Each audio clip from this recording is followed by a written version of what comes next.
G'day guys, it's Ben again, here to bring another video, and this one is going to be doing a review of the medieval shop's 10th century nasal helm. So this particular one is based on a find from Prague Castle, or what we now know today as being Prague Castle. It probably would have simply been known as the castle at that particular area at that particular time. It's believed to be worn, or certainly exceedingly similar to a helmet that was worn by Duke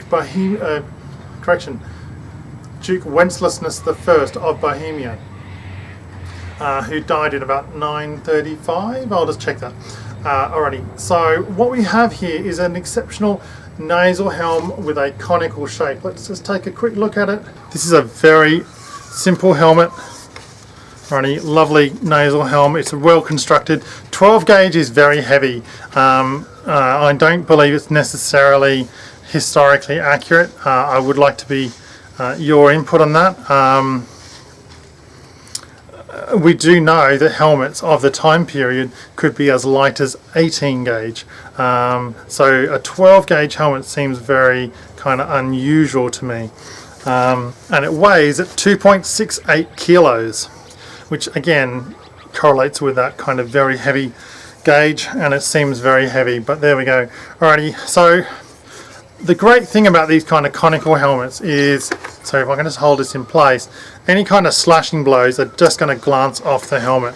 These are fantastic. These really are great design, very simple, very effective, and 72.5 centimeter circumference, which is really good. So a lot of people buy helmets that are suited really to their head size, but don't realize that in medieval times you would have been wearing not only a padded arming cap but also chainmail as well, which would then be worn underneath the helmet. You do need a helmet which is probably going to be sort of at least 5 to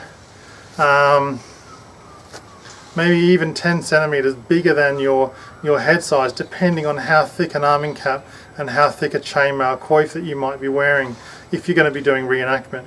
Obviously, if it's just something that's going to hang on your wall, whatever size, I don't really mind.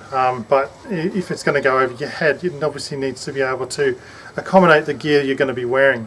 So I do find this a fairly pricey helmet, but it's very effective. And I've bought helmets over eBay like everyone else. I bought the cheaper ones, and generally speaking I regret it about 10 minutes after I receive it, because I realise that, you know, it is the helmets I've been buying, the cheaper ones tend to be less effective, and they also tend to be not only a lighter gauge but also smaller, and therefore not able to properly stuff.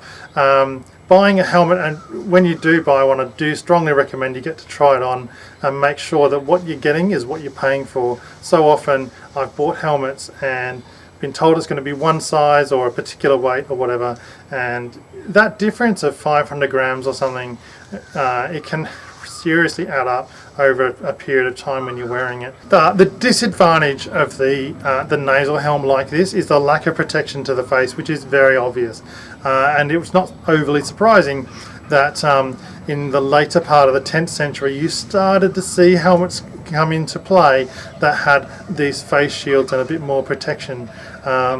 Wearing these helmets, as I have done many times in the heat, you'll find it's these things really do heat up in the sunlight, and they also get very cold in winter. So the Crusaders tended to find it a very difficult balance to strike between enough protection and also the visibility that's required to be able to function in combat.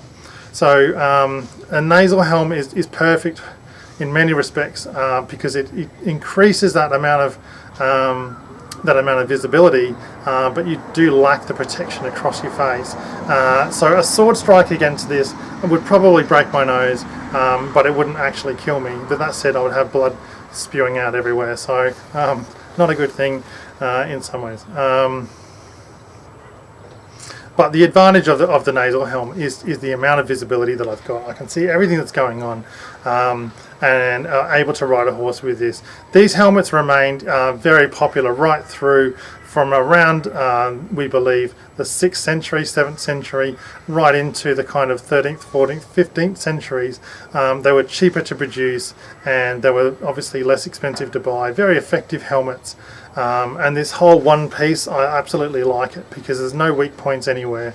There's less places for water and moisture to get in to create rust, so there's less maintaining to do. And this is a really, really, really good option in so many ways. But all in all, this is a really good helmet. I really, really do enjoy it. I like it. It's very effective. It's very kind of, look, if you compare this to the images of the one that was actually found at Prague Castle, then the two are very similar, and I think they've done a fantastic job at recreating the past, so full marks for them. This is a helmet I would definitely suggest because it's going to last. It's made very well, excellent craftsmanship, so seriously 8 out of 10. I'm very happy with it. So I hope you enjoyed the video. Please like, subscribe and share, and I'll catch you in my next video.